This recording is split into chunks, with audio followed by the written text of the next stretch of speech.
Ó Senhor Jesus, queremos desfrutar da Tua presença essa noite. Por isso nos despimos, Senhor, na Tua presença. Ó, nos despimos dessa semana, despimos do nosso conhecimento, do nosso preconceito. Ó Senhor Jesus, nos lava com a Tua palavra. Ó, nos enche, Senhor, de novidade e de vida. Ó Senhor Jesus, obrigado, Senhor. Obrigado porque o Senhor nos escolheu. Ó, obrigado por essa noite. Senhor Jesus, fala conosco, Senhor. Aleluia. Irmãos, chegamos na mensagem 8. Última mensagem desse reavivamento matinal. Quem está com o reavivamento aí, só para eu ter uma ideia? Amém, a maioria dos irmãos. Chegamos na mensagem 8. A mensagem 8 fala de um tema. O tema está aqui: pregar o evangelho do reino e fazer discípulo das nações. Então, hoje à noite nós vamos falar de métodos como pregar o evangelho. Quem leu o reavivamento durante essa semana sabe que isso não é uma verdade. Nós não vamos falar desses métodos, irmãos. Nós vamos falar da realidade de pregação do evangelho, que na verdade nada mais é do que você viver a vida da igreja. Nada mais é, irmãos. E esse conceito, eu quero que eu tenho o encargo de colocar nos irmãos. O conceito de que, por isso que eu falei de preconceito, para o Senhor tirar os preconceitos que você tem sobre pregação do evangelho. Né? Quando a gente fala de pregar o evangelho, a cristandade de maneira geral, todos os cristãos, todos os santos, puxa, pregar o evangelho é falar a novidade para os outros. Quando você tem algo bom, você quer compartilhar isso, não é? Então você fala a novidade para o outro. Então pregar o evangelho da graça é falar: eu recebi tamanha graça e eu quero que você também receba. Aleluia! Isso faz parte do plano de Deus. Mas o plano de Deus é bem maior que somente isso. E esse evangelho do reino que nós estamos falando, pregar o evangelho do reino e fazer discípulos das nações, está no coração de Deus. E a gente vai falar um pouco o que é esse evangelho do reino. Né? A gente para alguns já isso não é novidade, mas para alguns às vezes fala sobre o reino,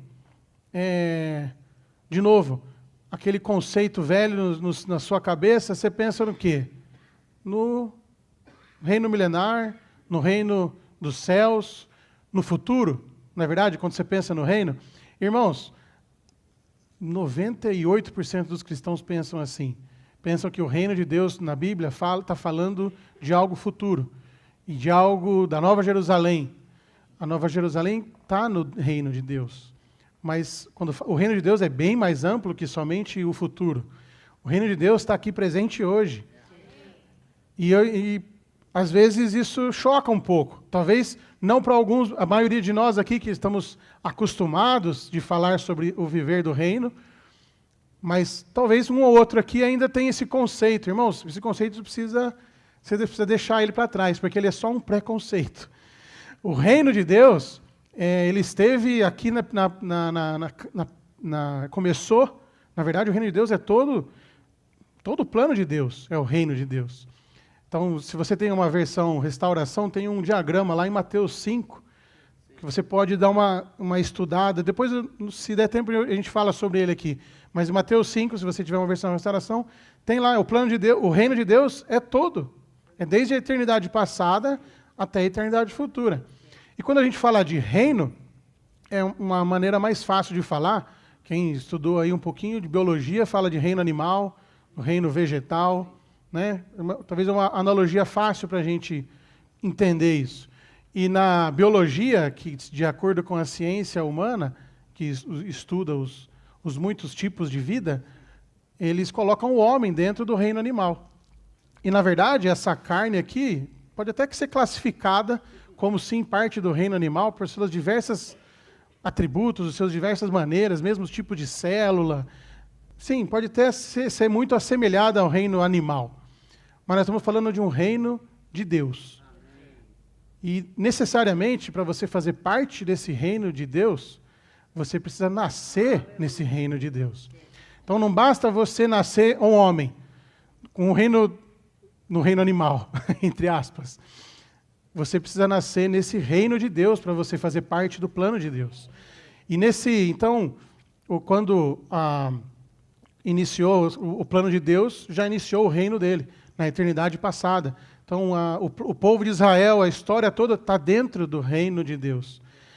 E, agora na parte do Novo Testamento, quando fala sobre reino dos céus, aí já começa a misturar um pouco os conceitos. E aí que entra um pouco assim, essa parte do preconceito religioso, falando que o reino de Deus está lá no futuro. E cabe a gente hoje aqui restaurar um pouco esse conceito. Porque o reino dos céus não é algo que inclui também o reino milenar, mas é também a parte da igreja. Então, se você olhar lá no seu diagrama, que é bem explicativo, tem um círculo ali falando do reino dos céus, inclui 2 círculos. O primeiro é a igreja, a era da igreja, e o segundo é o reino milenar. Tudo isso é o reino dos céus. Irmãos, começou o reino dos céus com a igreja. Ali começou. E tem muito conceito errado, muitos cristãos que acreditam que o reino dos céus, quando o Senhor veio apresentar o reino dos céus, o povo negou isso, não entendeu. Então, o Senhor, ele postergou o reino dos céus. Isso não é verdade. Isso é até uma heresia, um ensinamento errado. E eu conheço irmãos que pensam assim. Eu conheço irmãos na cristandade, de maneira geral, que tem esse conceito mesmo, que o reino dos céus, ele foi postergado. Porque o Senhor veio apresentar o reino dos céus, mas aqueles que deviam receber não receberam. Né? Tem até uma parábola que fala que o Senhor falou assim, vai e busca do casamento, né? Das bodas. Vai e chama, todo mundo está na rua aí para entrar aqui, porque os convidados não vieram. Então, esse paralelo, para dizer, eles usam esse paralelo para dizer, então o reino dos céus foi postergado. Na verdade, não. Tem vários versículos que mostram que o reino dos céus começou ali quando começou a igreja. O Senhor começou ali o reino dos céus.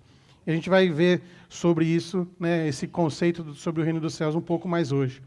Mas, claro, mostrando um pouco o evangelho do reino, o que significa esse evangelho do reino de maneira geral, que não é somente pregar o evangelho para você salvar aquele amigo seu.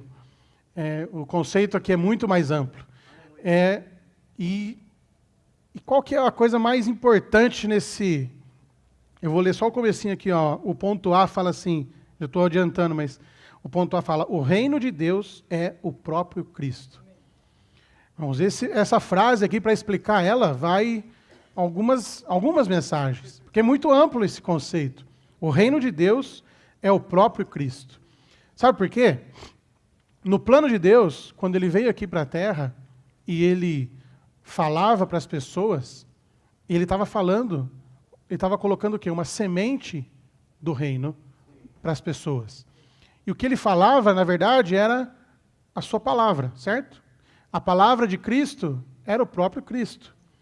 Era o próprio Deus triuno que estava sendo dispensado para aquelas pessoas.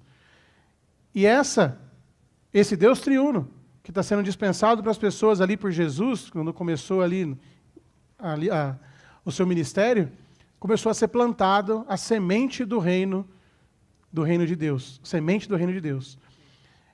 E essa semente, ela cresce. É interessante que em Marcos 14 e em Mateus 13, esses 2 capítulos, o Senhor fala diversas vezes, o reino dos céus é como uma semente, o reino dos céus é como um semeador que saiu a semear. Não como semeador, depois eu explico. Ele fala diversas vezes a respeito da semente, diversas parábolas a respeito da semente. E tudo isso mostra um pouco da natureza desse reino. Se a gente falar que um reino, se você já foi de lá, sei lá, para a Espanha, reino da Espanha, tem um rei, e lá tem as leis daquele reino. É diferente das leis aqui do Brasil. E esse reino, o Senhor falou diversas vezes, por diversas parábolas, sobre como que é o reino dos céus. O reino dos céus tem diversos atributos, diversas características. Eu queria provocar os irmãos, quem tem a versão Restauração, abre no comecinho de Mateus, antes do capítulo 1. Tem o esboço de Mateus. O esboço de Mateus aí tem uma explicação do que vai ser os assuntos tratados aqui, divididos pelos capítulos e versículos. Aí, no capítulo 4, que é um dos principais capítulos dessa mensagem, fala assim, o ministério do rei.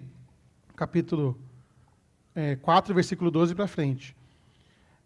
Aí fala assim, do capítulo 5, perdão, para frente fala, o decreto da constituição do reino.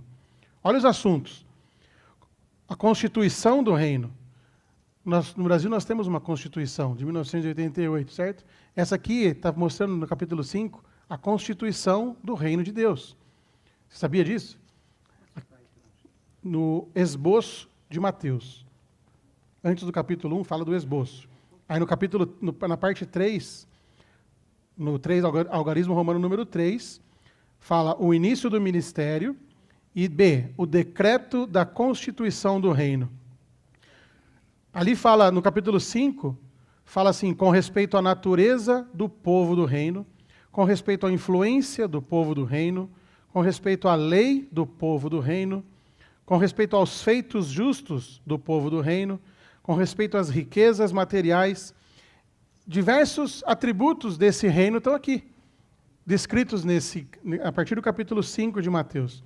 E sabe como que ele começa? Ele falando sobre a natureza do povo do reino. Ele abre falando de algo que todo mundo conhece, das bem-aventuranças. Bem-aventurado, deixa eu ler aqui, os pobres de espírito, começa com esse versículo, certo? Bem-aventurado, deixa eu ler aqui, bem no meio, ó. Esse diagrama que eu falei para vocês no capítulo 5. Antes desse versículo fala, versículo 3 do capítulo 5. Bem-aventurados os pobres em espírito, porque deles é o reino dos céus. E aí, a partir desse versículo, irmãos, ele começa a falar sobre o povo desse reino. E esse povo é um povo bem-aventurado. Bem-aventurado por diversos motivos. Não vou tratar desses motivos hoje. Mas é interessante como a Bíblia está, esse capítulo 5 de Mateus está aqui, logo depois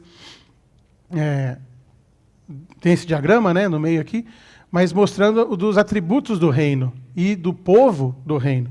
E se você ler, com os seus olhos abertos, com o seu coração aberto, o seu espírito exercitado, você vai ver que você quer fazer parte desse reino.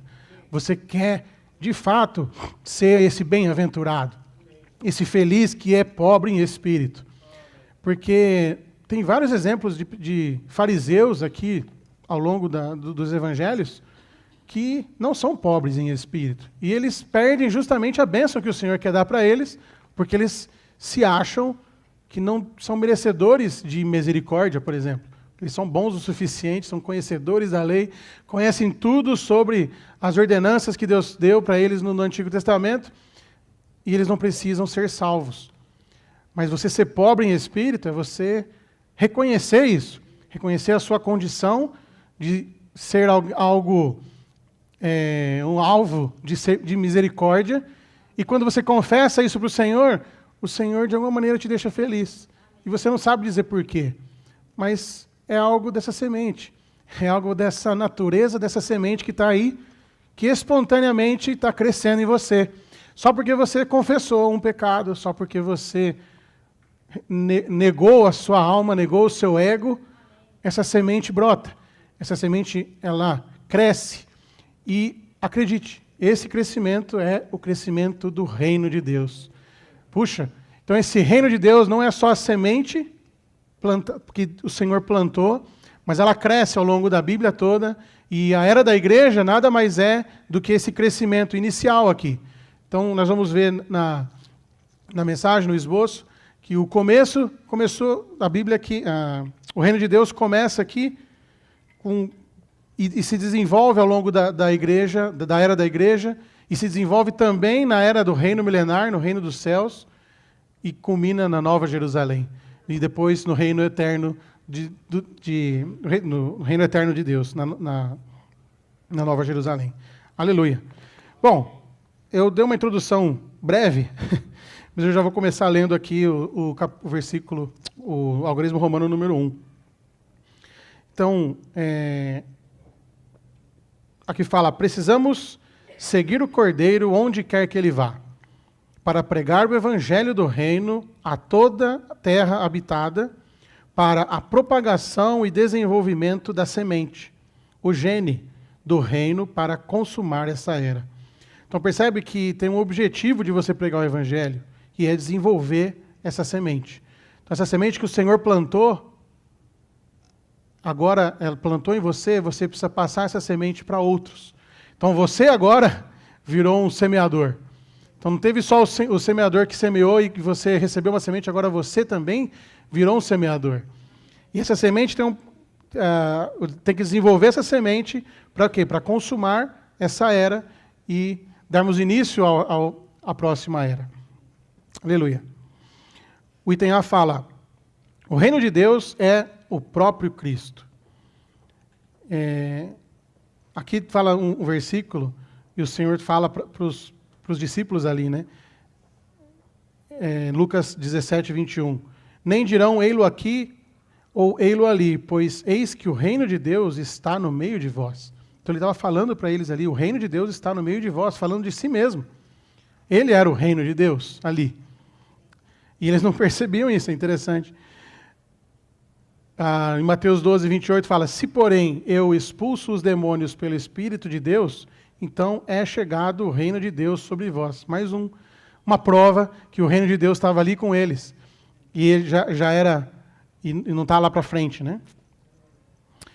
O item 1 fala, o Deus triuno na humanidade é a semente, o gene do reino de Deus para ser semeado no povo escolhido de Deus, a fim de que ele cresça neles, viva neles e seja expressado a partir deles, para desenvolver-se na esfera que Deus governa.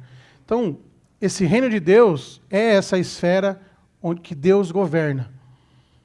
E nós vivemos, quando nós estamos vivendo a vida da igreja, irmãos, na realidade da vida da igreja, nós estamos vivendo nessa esfera onde Deus governa, que é o reino de Deus.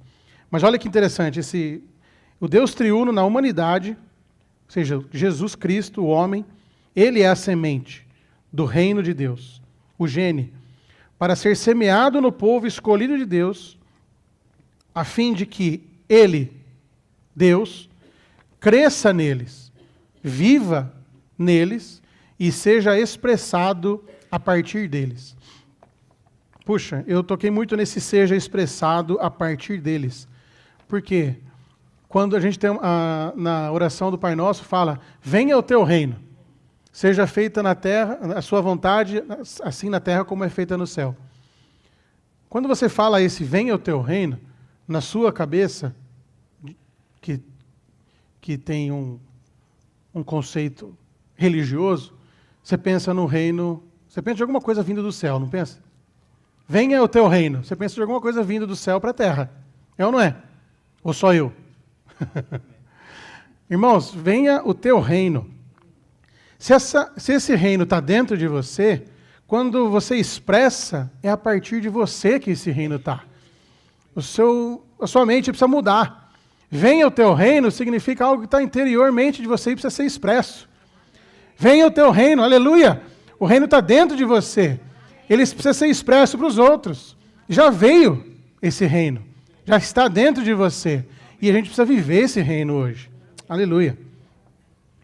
Então, a próxima vez que você lê ou falar esse venha o teu reino, lembra-se que esse reino está aqui, ó, e ele pode ser expresso. Aleluia. O item 2 fala, o elemento intrínseco de todo o ensinamento do Novo Testamento é que o Deus triuno foi encarnado, a fim de ser semeado no seu povo escolhido e desenvolver-se neles para formar um reino. Então, o elemento é o próprio Deus do reino. E a meta, o item 3, a meta de Deus é o desenvolvimento pleno do reino de Deus. Então agora a meta de Deus é pegar esse elemento que Ele colocou dentro de mim e de você e que semeou, e que de acordo com a parábola do semeador, nós já entendemos ela, que o nosso coração precisa dá as condições para essa semente florescer, para essa semente germinar. Agora ele quer desenvolver essa semente e para o reino dele se estabelecer, se manifestar e por fim se manifestar na Nova Jerusalém, na era vindoura. Então aqui vai ter vários aspectos, letras A até F, a gente vai ler devagar, porque para mim o partícipe central nessa mensagem está aqui nessa seção de A a F. Então, para a gente entender bem, nos evangelhos, nós temos o semear da semente, o gene do reino. Então, no comecinho dos evangelhos, o Senhor semeia a semente para dentro do seu povo. B, em Atos, nós temos a propagação e difusão desse semear por milhares de semeadores que receberam a semente do reino, o gene. Então, em Atos, o que é Atos? Né? O Senhor já tinha morrido, já tinha se manifestado para eles e entrado dentro deles. O Senhor já tinha criado a igreja, já tinha batizado todos eles para dentro do Espírito, para dentro do corpo de Cristo. Então agora eles começaram, a pregar o Evangelho. Eles a manifestar essa semente e o crescimento desse reino. O item C, a letra C. Nas epístolas, vemos o crescimento da semente, o gene do reino. Então, o crescimento da semente ocorre aqui nas epístolas. Tanto Paulo quanto a epístola de Pedro, em todas elas, na verdade, esse gene está crescendo. Essa semente cresce. Não somente é espalhada, mas a semente agora começa a crescer. E ela tem uns atributos dessa semente. Essa semente ela tem, vamos dizer, o fruto dela, certo? Já eu falo sobre o fruto.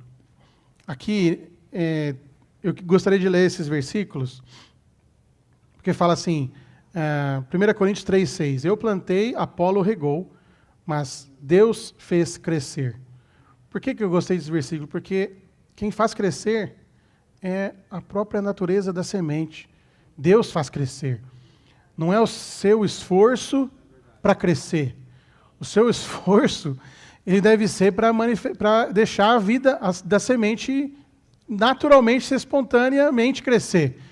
Que é negar você mesmo. Negar a sua índole, tomar a sua cruz, não é verdade? Esse é o esforço seu. Mas não para fazer crescer. O crescimento vem de Deus. 1 Coríntios 3,9, porque nós somos cooperadores de Deus. Vós sois lavoura de Deus, edifício de Deus. E aqui tem um relato de Pedro, 2 Pedro, capítulo 1. Eu vou ler do versículo 3 ao 11. É muito interessante. Quer ver? Vou ler, vai. 2 Pedro 1:3. Visto que o seu divino poder nos tem concedido tudo o que diz respeito à vida e à piedade, o que ele nos concedeu respeito à vida? A semente. Por meio do pleno conhecimento daquele que nos chamou pela sua própria glória e virtude, pelas quais ele nos tem concedido preciosas e grandíssimas promessas. Aleluia, que Deus nos concede preciosas e grandíssimas promessas. Não só isso, ele nos concede a semente, para que por ela vos tornasseis participantes da natureza divina. Você percebe que você agora é participante da natureza divina? Por quê? Porque essa semente está dentro de você. E ela agora faz você se tornar uma nova pessoa dentro de um reino novo. Não somente do reino animal, entre aspas, de novo. Aleluia. Então, nós somos participantes da natureza divina, tendo escapado da corrupção que há no mundo pela concupiscência.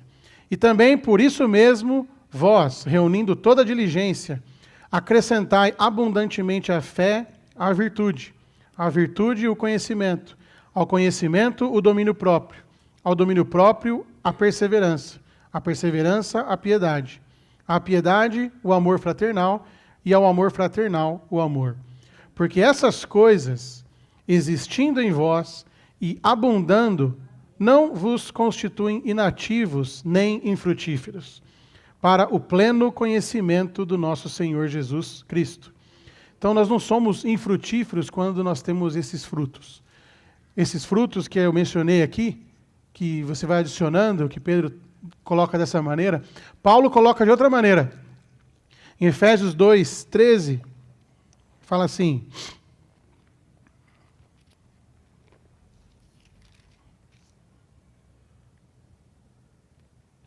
Efésios, 4, não 2. 13.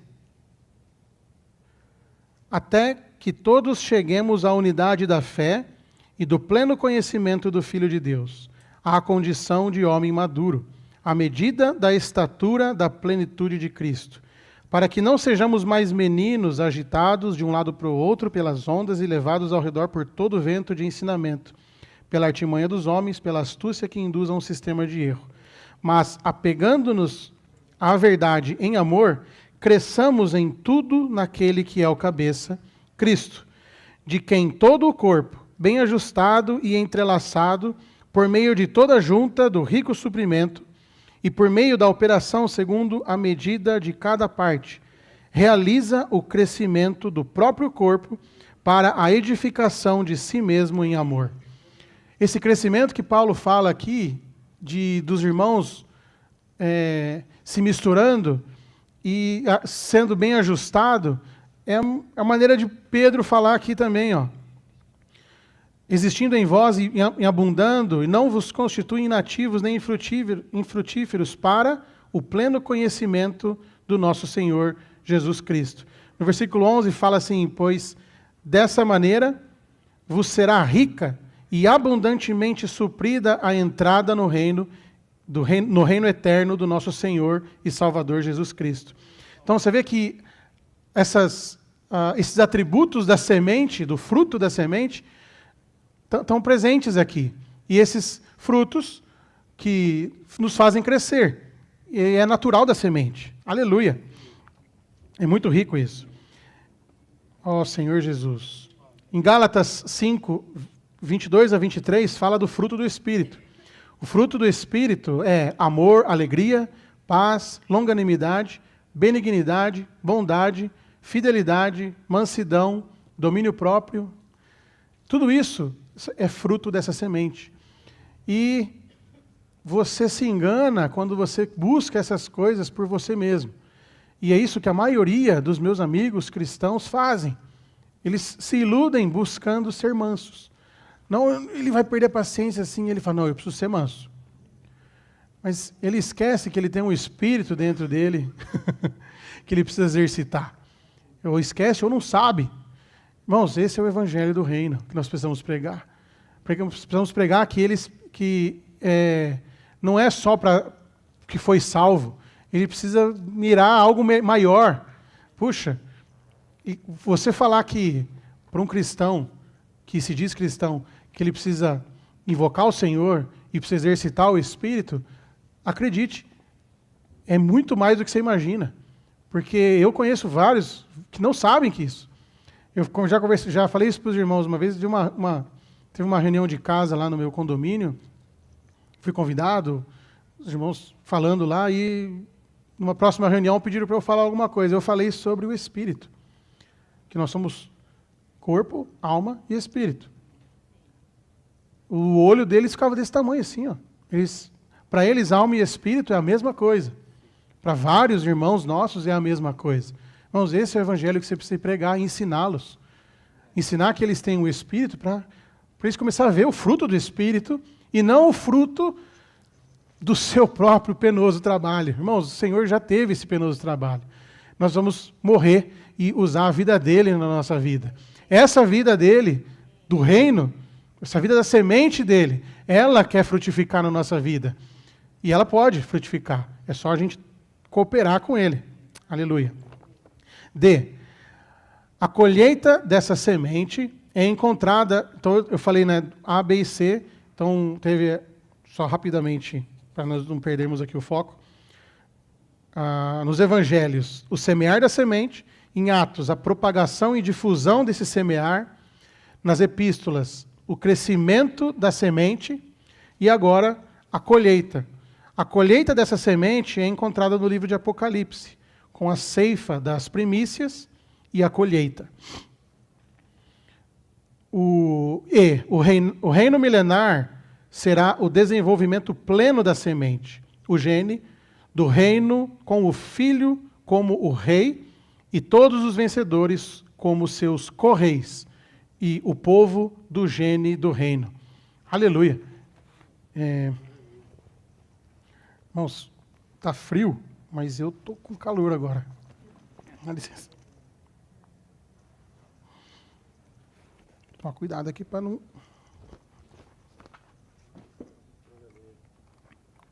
Perdão, irmãos. Vamos continuar aqui. Eu queria colocar aqui o Peterson, se você estiver aí dentro, coloca para mim aquele diagrama que fica nesse momento aqui, eu acho que é bem esclarecedor, de Mateus 5, que eu falei para vocês. Não sei se eu vou ficar na frente dos irmãos aí. Vou ficar aqui mais para cá. Então, o reino de Deus, irmãos, é desde a eternidade passada até a eternidade futura. E o reino dos céus, que a Bíblia fala diversas vezes, e o Senhor Jesus estava pregando ali, o reino dos céus é como isso, como a semente, como aquilo, é tudo aquilo ali. E quando ele começa a pregar, ele está falando do início da igreja. Então, essa era que nós estamos, esse quarto círculo aqui, fala da era da igreja. E a próxima era, ainda assim, é o reino dos céus, o milênio, que também não vou entrar muito em detalhes, senão é o objetivo dessa reunião, mas tudo isso é o reino dos céus. Então, essa parte aqui da igreja é o quê? É o crescimento da semente. Representa justamente essa fase da semente crescer. Irmãos, esse é o objetivo nosso aqui, da era da igreja, fazer crescer a semente. E, claro, uma etapa antes vem o quê? O semear da semente, que é justamente você pregar o evangelho do reino, que faz de verdade as pessoas entrarem no reino de Deus, e não só entrarem no reino de Deus, mas mirarem o quê? A eternidade com o Senhor, de ser um vencedor na era do milênio, e não passar na grande tribulação. Então, tudo isso faz parte de você pregar o evangelho do reino. Aleluia. Amém. Então, o reino milenar será, então, o desenvolvimento pleno da semente, o gene, do reino com o filho como o rei e todos os vencedores como seus co-reis. O povo do gene do reino. Aleluia, nós somos esse povo. Povo do gene do reino. Amém. E F, a Nova Jerusalém, o reino eterno de Deus, é o desenvolvimento mais pleno da semente do reino, o gene, semeado por Jesus, o Nazareno, nos 4 evangelhos. Então, essa semente que foi plantada em nós, em todos aqueles que estavam lá presentes fisicamente, começou lá, e nós estamos aqui no fim dessa era. Irmãos, essa semente, ela se desenvolve nessa era, e ela o quê? Culmina na Nova Jerusalém. Ela formando, então, esse reino que cresce. Aleluia. Esse é um aspecto do reino de Deus. Ele cresce. Ele é algo de vida. Não é algo simplesmente com regras e com uma organização. Não, ele é um organismo vivo. Por quê? É uma pessoa, esse reino. E você pode viver nessa pessoa. Você pode receber essa pessoa. São muitos ângulos que você pode enxergar o reino dos céus. E todos eles que nós estamos falando aqui estão na Bíblia. Claro, não é fácil enxergar. Teve vários estudiosos que, ao longo dos últimos anos, dos últimos séculos, restauraram isso que eu estou passando para os irmãos, esses conceitos de reino dos céus, reino de Deus, né? E aleluia, isso chegou para nós. Irmãos, nós precisamos pregar esse evangelho. Não podemos ficar só para nós desfrutarmos o nosso Deus, que é maravilhoso, mas precisamos pregar esse evangelho do reino. Aleluia. A letra B fala: em seu ministério régio para o estabelecimento do seu reino celestial, no estágio da sua encarnação, o Senhor Jesus considerava a si mesmo um médico, um pastor e o Senhor da seara. Puxa, é maravilhoso ver que esse rei do reino dele, ele não se coloca somente como um rei que dá ordens. Ele se coloca como um servo. Ele se coloca como um médico para suprir a necessidade dos enfermos, se coloca como um senhor da seara, que vai colher e vai cuidar da seara, e também como um pastor das ovelhas que estão perdidas. Então eu vou, aqui o item 1, 2 e 3 fala desses três aspectos desse rei, que é Deus, é rei, mas também tem essas características justamente para quê? Para alcançar o homem.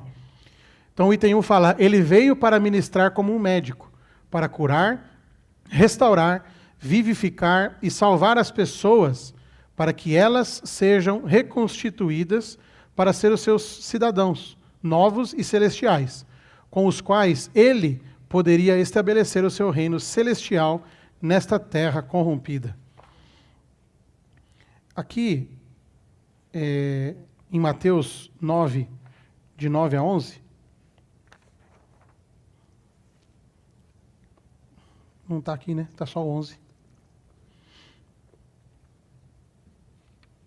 É interessante que, é aquilo que eu falei no começo, os fariseus, eles não se consideravam necessário receber algo, porque aqui fala assim, né, nessa parte da Escritura fala, vendo os fariseus, versículo 11, perguntavam aos discípulos dele, por que come o vosso mestre com os cobradores de impostos e pecadores? Então é aquela parte que Mateus dá um banquete na casa deles para os cobradores, para os amigos dele, para os cobradores de impostos e para os pecadores. E os fariseus julgaram aquela situação, porque eles eram superiores, se colocaram como superiores. Mas o Senhor, olha só, Jesus, ouvindo isso, disse, os são não precisam de médico, e sim os doentes. Ide, portanto, e aprendei o que significa misericórdia quero e não sacrifício, pois não vim chamar justos e sim pecadores. Irmãos, aqui o Senhor Jesus, depois eu vou ler uma nota de Marcos 2, mas aqui já mostra como que esse servo, Jesus, dá o exemplo para nós, porque ele era o Filho de Deus, ele era o próprio Deus ali. Ele podia dar uma resposta já para esses fariseus que estavam querendo julgá-lo, né? Mas ele só falou isso, irmãos, ele falou assim, eu vim para os que precisam, né, para os enfermos. Como é que ele fala? Misericórdia quero, é isso. Eu vim para os que não precisam de médico, e sim para os doentes. Ele veio para os doentes. Aleluia. Depois eu falo mais sobre isso, quando eu ler Marcos 2, eu vou ler uma nota que vai deixar mais claro isso ainda. Como o Senhor Jesus, a pessoa dele, o homem Jesus, deixa um exemplo para nós. Ele compadeceu-se, o rei pastor agora, ele compadeceu-se das pessoas, porque elas estavam aflitas e errantes, como ovelhas que não têm pastor.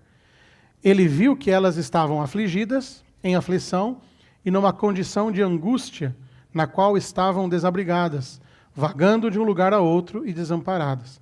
Então, Mateus 9, 35 e 36, e percorria Jesus todas as cidades e aldeias, ensinando nas sinagogas deles, pregando o evangelho do reino e curando toda sorte de doença e toda sorte de enfermidade. Vendo ele as multidões, compadeceu-se delas, porque estavam aflitas e errantes, como ovelhas que não têm pastor. Então ele se coloca como esse pastor no nosso meio, para quê? Porque ele vê a nossa condição. Então ele se compadece de nós e nos fortalece e nos orienta e é o nosso pastor. E por fim, ele é o rei Senhor da seara.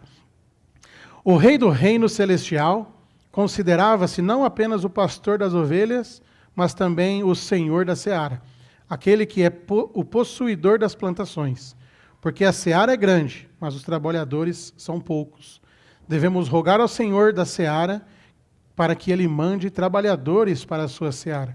Olha que interessante isso, irmãos. Mateus, na continuação de Mateus 9, fala disso também. Então, vou ler o 37 e 38. Então disse a seus discípulos, a seara é grande, mas os trabalhadores são poucos. Rogai, pois, ao Senhor da seara, que mande trabalhadores para a sua seara. Não é interessante? O próprio Senhor Jesus está falando para eles, olha, ora para o Senhor mandar o Senhor da Seara mandar trabalhadores, porque são poucos os que trabalham na Seara. Então isso mexe um pouco com a gente, não mexe? Você não se sente incomodado com isso? Tem poucos trabalhadores, irmãos. Se você não se dispõe por vários motivos, mas você, no mínimo, você pode orar por esses que vão à frente do Evangelho. No mínimo, você pode orar. O Senhor Jesus deu esse mandamento para você. Aleluia. Precisamos seguir isso, irmãos. Seguindo aqui, item C fala: em seu ministério régio para o estabelecimento do seu reino celestial, no estágio da sua encarnação, o Filho, como o centro da Trindade divina, era totalmente não por si mesmo, a favor de si mesmo ou para si mesmo. Tudo o que ele fez foi pelo Espírito de Deus e para o reino de Deus Pai. Também aqui é um outro atributo desse rei, homem, que estava aqui, Jesus, mostrando para nós o seu bom exemplo, né, de como pregar e de como se portar diante dos seus amigos na sociedade. Aqui fala, esse mover da Trindade divina, que é um ponto bem interessante, esse mover da Trindade divina com a coordenação divina nos mostra a harmonia, beleza e excelência na Trindade divina. E é um modelo excelente e belo que a cabeça estabeleceu para a nossa coordenação como membros do seu corpo. Hoje, na vida da igreja, o corpo de Cristo não foi edificado adequadamente por causa de uma deficiência da coordenação adequada. Então, só vou acabar de ler aqui o item 2, e eu comento aqui. O item 2 fala, o que fazemos não deve ser feito meramente por nós mesmos, mas por alguns outros. Além disso, o que fazemos não deve ser para nós mesmos, mas pelo interesse, pelo direito de Deus nesta terra. Por que esse trecho é interessante? Porque quando você se põe a servir na igreja, ou não só no serviço, na pregação do Evangelho, que também é um serviço, ainda assim você tem um pouco de você ali. E às vezes você pode querer fazer algo para você mesmo. Fazer criar um estudo só seu ali, das pessoas que você tem mais afinidade, e cria uma divisão, por exemplo. Já aconteceu isso algumas vezes na história da igreja, infelizmente. Então eu estou tratando disso porque preferências, opiniões, críticas, tudo isso demonstra falta de oração e falta de você enxergar o objetivo de Deus com o evangelho dele. Se você entender o objetivo de Deus tem com o evangelho dele, você vai simplesmente pregar o evangelho. Você vai simplesmente servir na igreja de maneira positiva, de maneira coordenada. Mas quando você não enxerga isso, o objetivo de Deus, que é esse crescimento do reino dele aqui na terra, o objetivo também é finalmente o reino dele na era vindoura, quando você não enxerga esse quadro, você começa a criar o seu curral. Você começa a criar as suas preferências, começa a aflorar e você deixa isso crescer. Irmãos, isso é um câncer no corpo de Cristo. Devemos cuidar disso. Talvez não seja o seu caso, mas ore, porque infelizmente isso acontece de tempos em tempos, infelizmente, na igreja. E o próprio Senhor falou disso. O Senhor falou que o reino dos céus é como o grão de mostarda. Quando ele falou aquilo, ele estava referindo-se a isso, que há um crescimento desordenado, anormal no meio cristão. Não é verdade? Em alguns meios cristãos. Esse anormal significa que não é da natureza da semente. Concorda? Se é anormal, a semente da mostarda não cria uma árvore. Mas o Senhor Jesus falou isso, irmãos. Quanto tempo ia demorar para você enxergar isso? Que ele estava falando disso, lendo a Bíblia. Por isso que eu digo que nós somos agraciados por esses estudos aqui, porque eu sinceramente, eu nunca ia enxergar isso lendo ali aquela parábola do grão de mostarda. Mas, aleluia, que chegou para nós. Esse crescimento anormal é justamente desordem na igreja, uma preferência de um em detrimento de outro, o fato de nós não negarmos a nós mesmos, as nossas preferências, vai gerando esses galhos tortos e, por fim, um câncer no corpo de Cristo. Que o Senhor tenha piedade de nós. Que o Senhor tenha misericórdia de nós. Continue tendo misericórdia de nós. Aleluia. Eu queria ler Marcos 2. Eu selecionei ali, que é um exemplo muito bom. Em Marcos 2, a nota 10. Versículo 10, nota 1.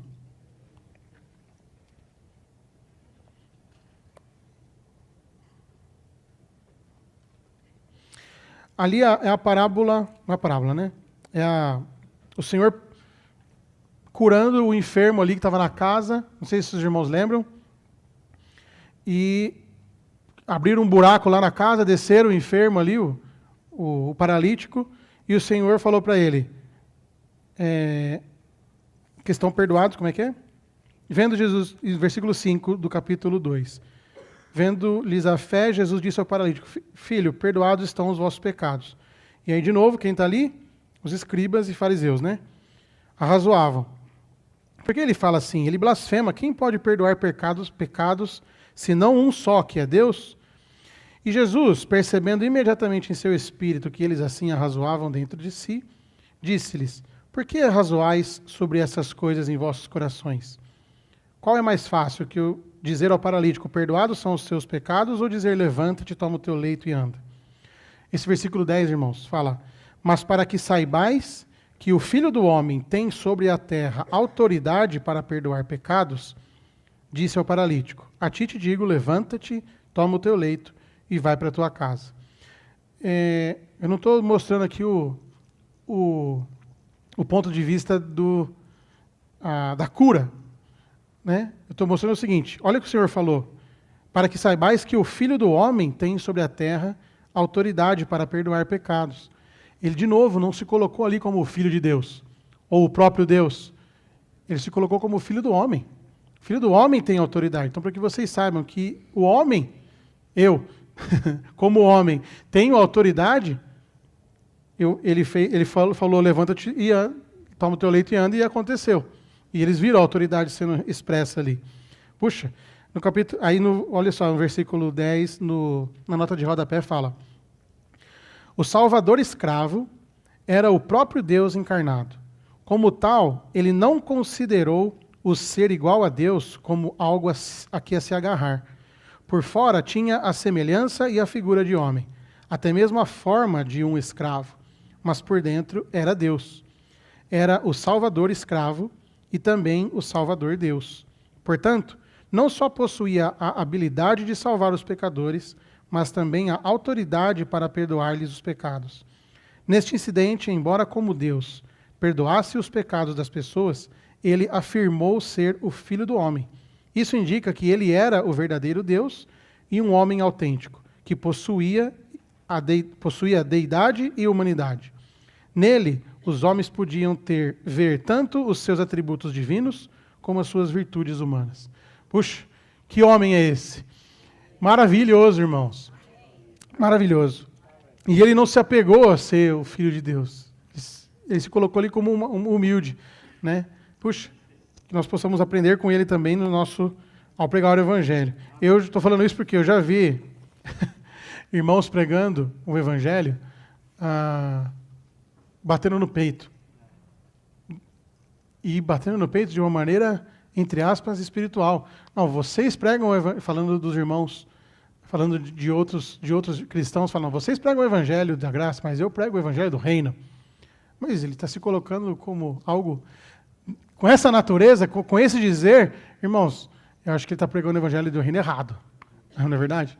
Se colocando como algo superior, não é isso que o Senhor está explicando aqui. O Senhor está explicando justamente o contrário. Humildade é um fruto do Espírito. Aleluia. O Evangelho do reino será pregado em toda a terra habitada para um testemunho de todas as nações antes do fim dessa era. Essa pregação significada pelo cavalo branco do primeiro selo em Apocalipse será um sinal da consumação desta era. Então, não sei se os irmãos lembram, tem quatro cavalos. O primeiro cavalo é o cavalo branco, ele representa o Evangelho. E também não vou entrar em detalhes, mas Esse cavalo branco, ele tipifica o evangelho, certo? E essa pregação saiu vencendo e para vencer. Só vou dizer isso. O propósito único de Deus nesta era é ter o evangelho pregado, a fim de que a igreja, como o corpo de Cristo, seja edificada para consumar a Nova Jerusalém. Então nós estamos de novo aqui vendo o papel da igreja. Então, no meio disso, nós estamos aqui para fazer o quê? Crescer essa semente, com o objetivo, edificar e consumar a Nova Jerusalém. Os vencedores que pregam o evangelho da glória de Cristo tornam-se os cavaleiros do cavalo branco. Eu não tinha notado isso aqui, mas realmente fala dos vários, não é só um cavaleiro. Depois tem vários cavaleiros junto com esse cavaleiro lá em Apocalipse 19. Aqui, vou ler aqui, 19, 13. Não, 19, 14 direto, porque meu tempo está acabando. Os exércitos que há no céu os seguiam montados em cavalos brancos, vestidos de linho fino, branco e puro. Então não é só mais um cavalo branco, são vários cavalos brancos. São quem? São os vencedores. Esses são os que no reino milenar estarão reinando com Cristo nos céus.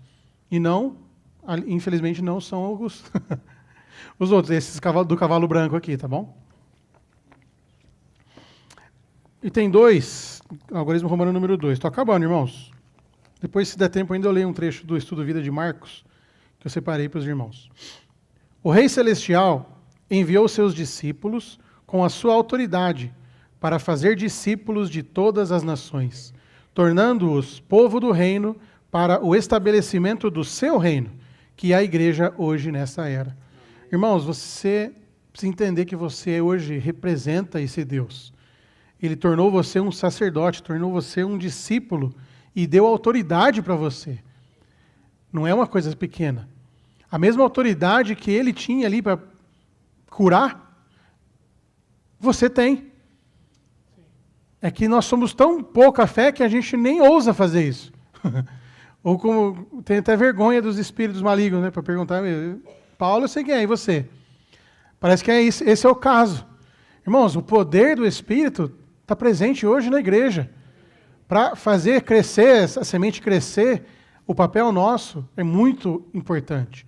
E aqui está falando, o Rei Celestial enviou seus discípulos com a sua autoridade para fazer discípulos de todas as nações, tornando-os povo do reino para o estabelecimento do seu reino, que é a igreja hoje nessa terra. Fazer discípulos das nações é batizá-los na morte de Cristo, no próprio Cristo, no Deus triuno e no corpo de Cristo. Quando você leu esse trecho no seu reavivamento matinal, estava lá, acho que foi terça ou quarta-feira, não sei, esse trecho aqui.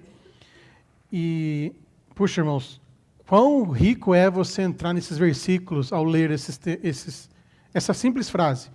Fazer discípulos das nações é batizá-los na morte de Cristo. Aí fala de Romanos 6, 3 e 4. Então, batizá-los na morte de Cristo. Olha o que fala Romanos 6, 3 e 4. Ou porventura ignorais que todos nós que fomos batizados em Cristo, fomos batizados na sua morte? Fomos, pois, sepultados com ele na sua morte pelo batismo, para que, como Cristo foi ressuscitado dentre os mortos, mediante a glória do Pai, assim também andemos nós em novidade de vida. Aleluia! Nós fomos batizados para dentro da morte de Cristo. Vai pregar esse evangelho, que você agora vai entrar para a morte de Cristo, você precisa se munir um pouco antes de pregar esse evangelho. Não é simplesmente pregar o evangelho da graça, concorda? Mas esse é o evangelho que Deus quer que você pregue. Você ensina isso para os seus amigos, para os seus colegas de trabalho, que eles precisam entrar para a morte de Cristo. Só de você explicar isso, irmãos, ele vai se converter. Porque, na verdade, o Espírito vai convencê-lo, né? Mas, olha aqui agora, vamos lá. Batizar, fazer discípulos das nações é batizá-los na morte de Cristo, no próprio Cristo, Gálatas 3, 27. Porque todos quantos fostes batizados em Cristo, de Cristo vos revestistes. Aleluia. Nós fomos batizados no Deus triuno. Mateus 28, 19. Ide, portanto, fazeis discípulos de todas as nações, batizando-os no nome do Pai, e do Filho, e do Espírito Santo. Então, você batiza para dentro do Deus triuno. E 1 Coríntios 12, 13 fala de você batizar para dentro do corpo de Cristo. Pois também em um só Espírito todos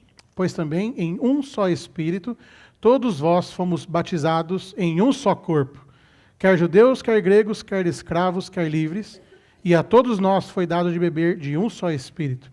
Irmãos, percebe que pregar o Evangelho do Reino é você falar disso, dessas verdades aqui que estão na Bíblia e estão passando de avião desse assunto, de pregar, de você ser batizado para dentro do corpo de Cristo. A água, significando a morte de Cristo com o seu sepultamento, pode ser considerada uma sepultura na qual a velha história dos que são batizados é terminada. Essa é a água de morte do batismo. Já que a morte de Cristo está incluída em Cristo, e já que Cristo é a própria corporificação do Deus triuno, o Deus triuno é um com o corpo de Cristo.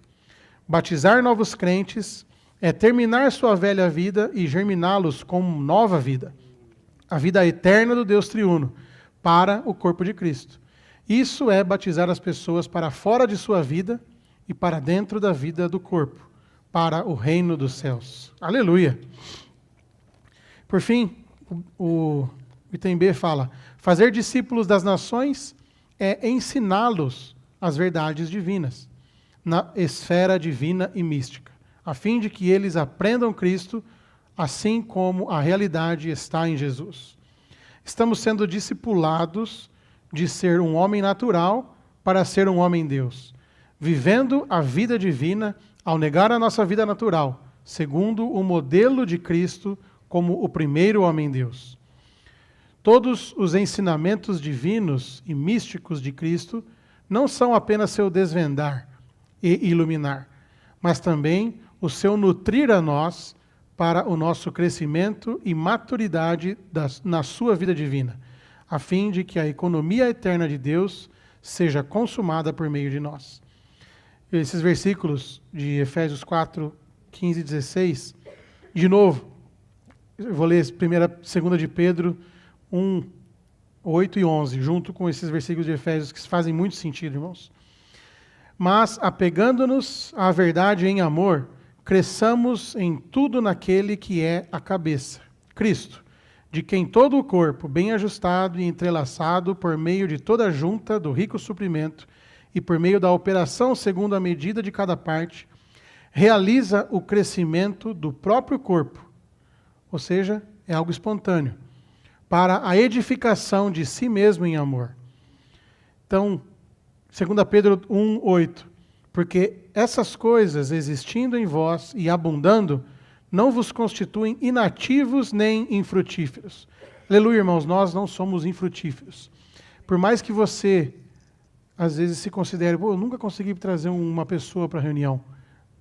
Mas, irmãos, o seu viver é um pregar do Evangelho. Você crê nisso? Eu creio nisso. Porque, às vezes, você fala alguma coisa aí no seu trabalho e aquilo muda a vida da pessoa. A pessoa ia fazer uma besteira e não vai fazer mais. Você foi o Evangelho ali para ela, sem perceber. Irmãos, isso em vós abundando não vos constituem inativos nem infrutíferos para o quê? O pleno conhecimento do nosso Senhor Jesus Cristo. Pois dessa maneira vos será rica e abundantemente suprida a entrada no reino eterno do nosso Senhor e Salvador Jesus Cristo. Então a nossa entrada no reino, na era vindoura, ela tem que ser rica e abundantemente suprida. Por quê? Por o crescimento da semente. Essa semente, irmãos, está dentro de nós e ela é o reino de Deus. Então nós precisamos aprender agora a pregar esse evangelho do reino, a pregar essa semente, não somente para salvar o nosso amigo do fogo eterno, mas para ele entender tudo isso que eu falei. Para entender que o reino de Deus precisa crescer nele, nessa era, para que ele faça parte de ser um vencedor da noiva de Cristo e não passe aqui no milênio, mas ainda assim vai ter a nova Jerusalém, certo? Onde a ceifa dessa semente ocorre. Então, tem o semear até a ceifa da semente. Aleluia. Deixa eu ler, vai. 2 minutos. 2 minutos não, 3 minutos. O gene do reino. Está no Estudo Vida de Marcos. Primeiro, o reino é o resultado do Evangelho e depois é o objetivo do Evangelho. Então, o Evangelho do reino dos céus nasceu quando o Senhor pregou o Evangelho, certo? Então, ele é o resultado do Evangelho, o reino. Mas depois ele passa a ser o objetivo também do Evangelho. Agora, o Evangelho faz ele crescer, esse reino, essa semente crescer, então passa a ser o objetivo. Entre o resultado e o objetivo, nós temos a igreja. Você sabe o que é a igreja? É a continuação do resultado do gênio do reino. Esse entendimento do reino certamente é diferente do conceito superficial de muitos cristãos de hoje. Vimos que um dia o Deus triuno tornou-se um homem chamado Jesus Cristo, o homem-Deus. Ao perdoar o paralítico em Marcos 2, sua deidade e sua humanidade foram manifestadas. Agora, ele, pela pregação do Evangelho, foi semeado em nós. Para contatá-lo hoje, não há necessidade de ninguém descobrir o telhado como fizeram aquelas pessoas zelosas em Marcos 2. O Senhor foi semeado em nosso coração. Ele é o gene do reino, o Deus triuno em sua humanidade. Essa pessoa maravilhosa é o nosso Deus, Senhor, Salvador, Redentor, Mestre e vida. Visto que o homem-Deus, como o gene do reino, foi semeado em nós, espontaneamente amamos uns aos outros e desfrutamos comunhão maravilhosa. Podemos dizer que a igreja na restauração do Senhor é um verdadeiro cadinho das diferentes raças, nacionalidades e culturas. Na verdade, nós não estamos apenas misturados, mas também entremesclados. Você sabe por que amamos uns aos outros? Por causa do gene que está em nós. Ele contém o elemento com o qual amamos uns aos outros. Não é o seu amor natural que ama. Esse amor, ele perdoa 1 ou 2 vezes, a 7ª não chega lá. Mas esse gene, ele ama. Dia a dia, a semente do reino cresce e se desenvolve em nós. Tenho o encargo de que todos sejamos impressionados com o fato de que essa semente, esse gene, foi semeada em nós e é o Deus triuno encarnado. O próprio Deus em sua humanidade. Aquele que perdoou o paralítico está agora em nós como a semente do reino. Amém, irmãos? Os irmãos podem vir compartilhar sobre o Evangelho do Reino.